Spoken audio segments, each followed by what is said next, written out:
Imagine one day, you wake up in your own bed, but the room feels strangely unfamiliar. You stare at the ornate lamp by your bedside, and your mind races with one question. When did I even buy that? As confusion clouds your thoughts, your rational side whispers, let it go. Maybe I drank too much last night. Now's not the time to dwell on it. You've got an important meeting at work.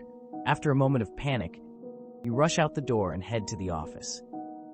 But when you arrive, you discover the company you've worked at every day no longer exists. Your mind might go completely blank. You might even wonder, am I still stuck in a dream? Or perhaps you pull out your phone to call your partner. If you do that, there's a good chance you'll realize you don't even have a partner. In fact, the phone number you know by heart is just a dead line.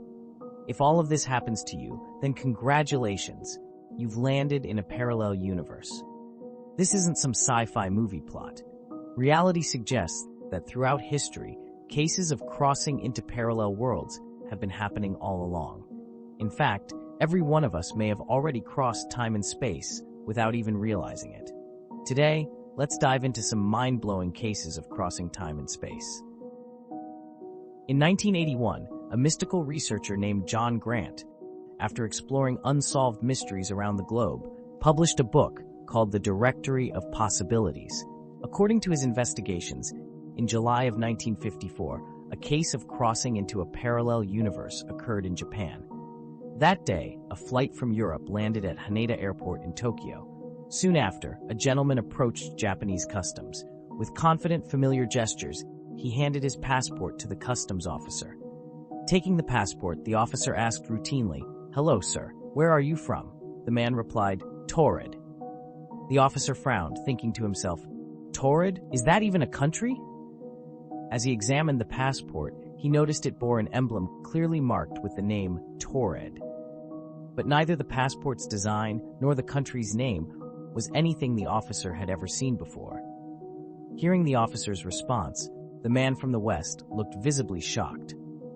"Are you joking with me?" he said to the officer. "Torrid has existed for over 1,000 years, and this isn't my first time in Japan. I've passed through here without issue before."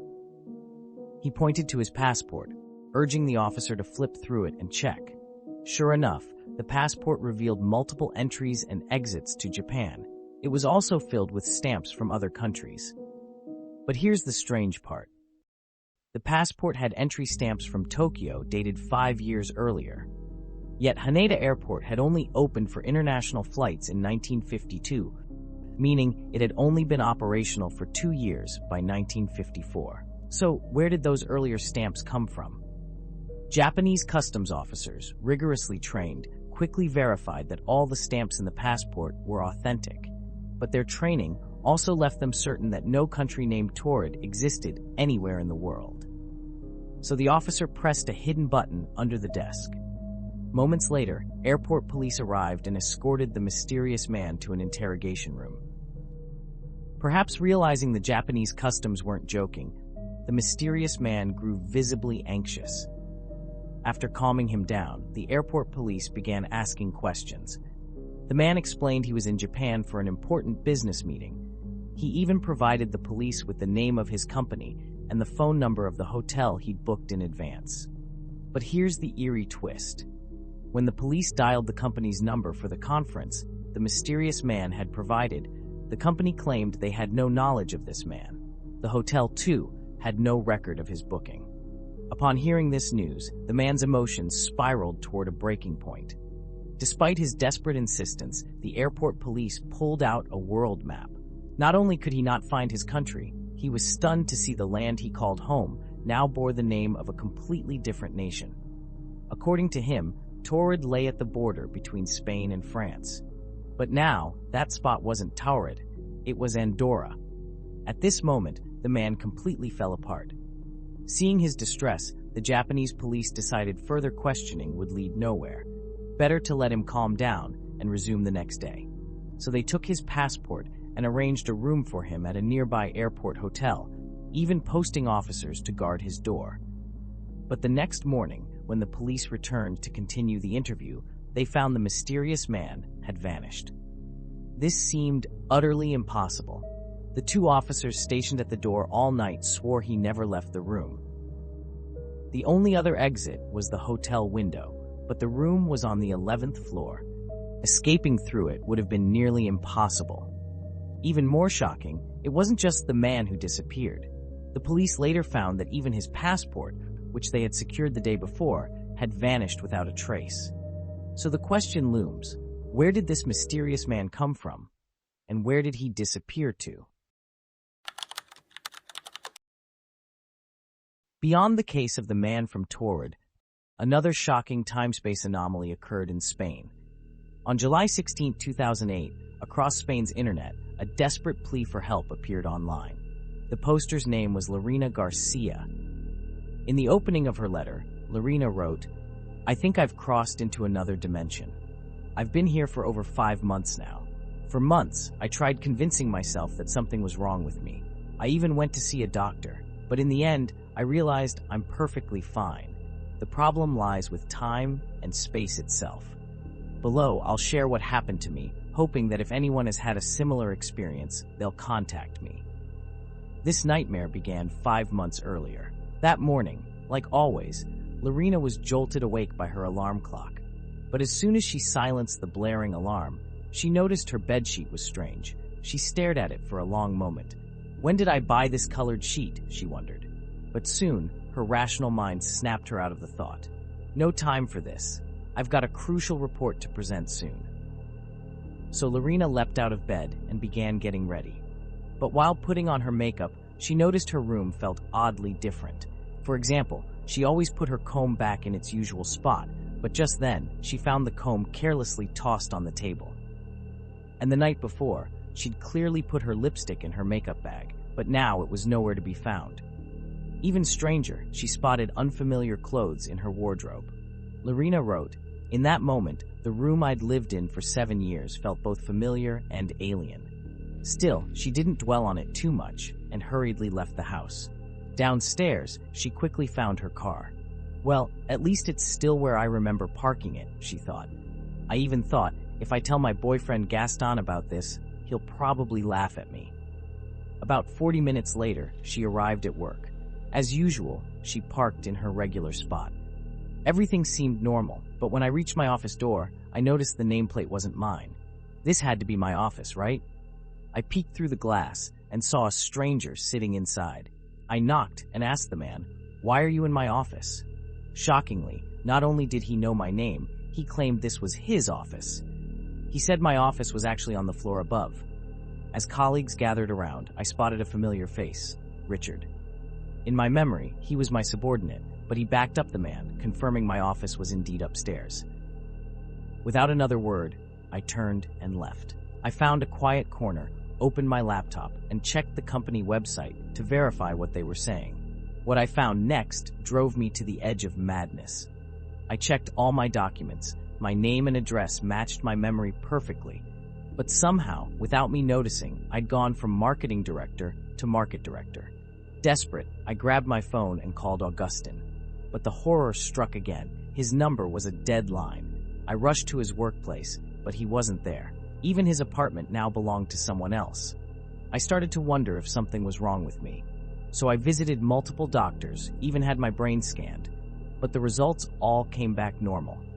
Except for my psychiatrist, he thought my job stress was causing hallucinations. But I know I'm not hallucinating. At the end of her letter, Lorena pleaded, "If anyone else is experiencing this, please contact me. But please, don't mock me." At the end, she included her email address. But strangely, after Lorena's post captured widespread attention, her original post mysteriously vanished. Even discussions about it on various websites were quietly deleted by someone. This led people to speculate, could Lorena truly be from a parallel universe? Perhaps someone didn't want the world to know parallel universes exist, so they erased her post. But why would they do that? Renowned regression hypnotist Dolores Cannon mentioned in her book, The Convoluted Universe, that in a deep hypnotic state, people have a strong chance of connecting to the Akashic Records. Think of the Akashic Records as a cosmic library, storing the information of every living being. Most importantly, this library contains a sentient intelligence, a librarian who knows all the universe's knowledge, as Dolores called it. In 1986, during a hypnosis session, Dolores connected with this librarian. Seizing the opportunity, she asked about parallel universes. According to the librarian, parallel universes absolutely exist. In fact, they split and multiply every second. This means there are countless parallel universes. Each one vibrates at a different frequency, which is why humans in this third-dimensional world can't perceive them. It's like radio waves. They're real, but we can't sense them. Sometimes, a convergence point forms between parallel universes. When such a point appears, if someone happens to pass through it, they can slip into another universe. What's fascinating is that during the transition into a parallel universe, the person usually doesn't even realize it. At most, they might sense something slightly off about the world. For example, one day you notice a tree growing in an unusual way, but a week later, when you pass by again, there's no tree there at all. Or, while chatting with friends, you realize they have different memories of the same event as you do. These cases might mean you've slipped into another universe. This phenomenon is called transilliance. Transilliance means crossing through. Normally, transilliance is brief, lasting only a few minutes. Sometimes it can last a few days, and then, unconsciously, the person returns to their original universe. This is somewhat like the case of the man at the airport we mentioned earlier, but there's one situation that's different, and if it happens, it's very likely you may never return to your original universe. From the data Dolores collected, it's clear that parallel universes split every moment. This splitting depends on human choices. For instance, say your boss offers you a promotion, but you must relocate far away to get it. No matter which path you choose, in that instant, another parallel universe splits off based on the alternate choice. So when someone accidentally transilliances, they encounter a reality that's slightly different, because in that world, you may have chosen a different life. Interestingly, according to Dolores, you cannot meet your other self from another parallel universe. When person A transilliances, their original universe leaves a void that must be filled. This void is filled by a person AA from another universe, and so they embark on a unique journey. Until a certain pull reaches a critical point, both individuals unconsciously return to their original universes. But this isn't always the case. If during transilliance, person AA tragically loses their life, that misfortune disrupts the pull entirely. From that moment, person A is stuck in the other universe forever, and this might explain why Lorena could never return.